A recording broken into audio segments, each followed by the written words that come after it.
రాజాయ నమ, గంవం వక్రతుండాయ నమ. ముందుగా విఘ్నేశ్వర స్వామికి శతకోటి కృతజ్ఞతలతో శుభప్రదం, శుభాన్ని కలిగించే విభూతిని ధరిద్దాం, శివానుగ్రహాన్ని పొందుదాం. భూతిర్భవతి కరీ పవిత్ర జననీ, పాపౌఘ విద్వాంసిని, సర్వోపద్రవనాశిని,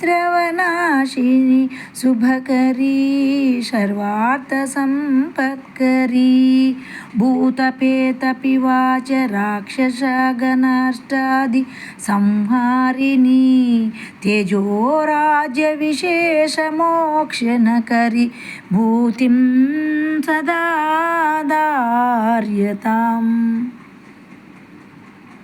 విభూతి సంపదలను ప్రదర్శిస్తుంది, పవిత్రతను కలిగిస్తుంది, పాపాలను భస్మం చేస్తుంది, అరిష్టాలన్నింటినీ తొలగిస్తుంది, సమస్త శుభాలను కలిగిస్తుంది, సర్వ సంపదలను చేకూరుతుంది, భూత ప్రేత పిశాచ రాక్షస గుణాల నుండి రక్షిస్తుంది, తేజస్సును కలిగిస్తుంది, మోక్షాన్ని అనుగ్రహిస్తుంది.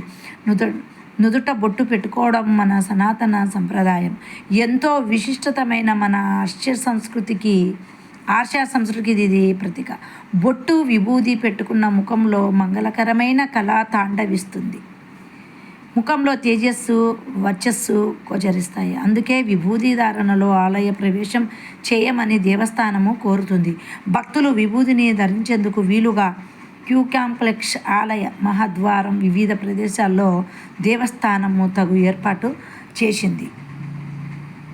ఇది శ్రీశైల దేవస్థాన శుభప్రద విభూతి ధారణ రహస్యం.